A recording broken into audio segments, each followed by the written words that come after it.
बिस्मिल्लाहिर्रहमानिर्रहीम। अस्सलाम वालेकुम। देसी ब्यूटी टिप्स में खुश आमदीद। कौन कहता है कि पकोड़े नहीं खाने चाहिए, इससे मोटापा आता है और वज़न बढ़ जाता है। जी हाँ, मेरी आज की वीडियो बेसन के पकोड़ों की इफ़ादियत के बारे में है, जिससे ना सिर्फ कमज़ोर लोग फ़ायदा उठा सकते हैं बल्कि मोटे लोग भी पकोड़ों से लुत्फ़अंदोज़ हो सकते हैं। तो चलिए शुरू करते हैं, मगर इससे पहले आपसे एक छोटी सी रिक्वेस्ट है।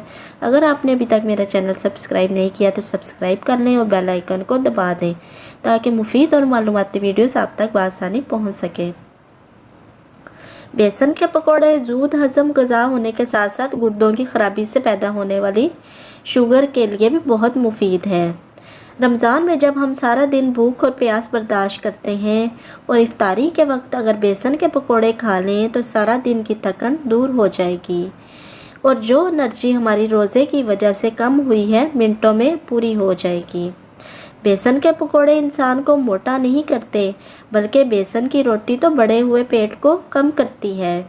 शुगर के मरीज़ों को बेसन की रोटी और पकोड़े बहुत फ़ायदा पहुंचाते हैं, क्योंकि शुगर से जिस्म कमज़ोर हो जाता है, इसलिए बेसन की रोटी और पकोड़े मुफीद ग़ज़ा हैं। इसके अलावा नज़ला, ज़ुकाम, खांसी और जोड़ों के दर्द के लिए भी बेसन से बने पकोड़े और बेसनी रोटी बहुत मुफीद है।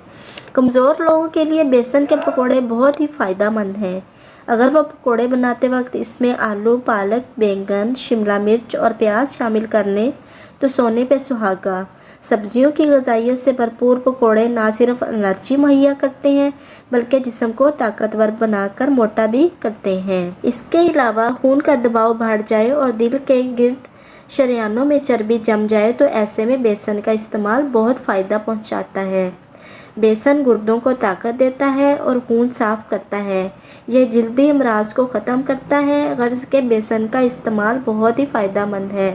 उम्मीद करती हूँ वीडियो पसंद आई होगी। वीडियो अच्छी लगे तो अपने प्यारों के साथ ज़रूर शेयर कीजिएगा। इजाज़त चाहती हूँ, एक नई वीडियो के साथ हाजिर होंगी। अल्लाह हाफिज़।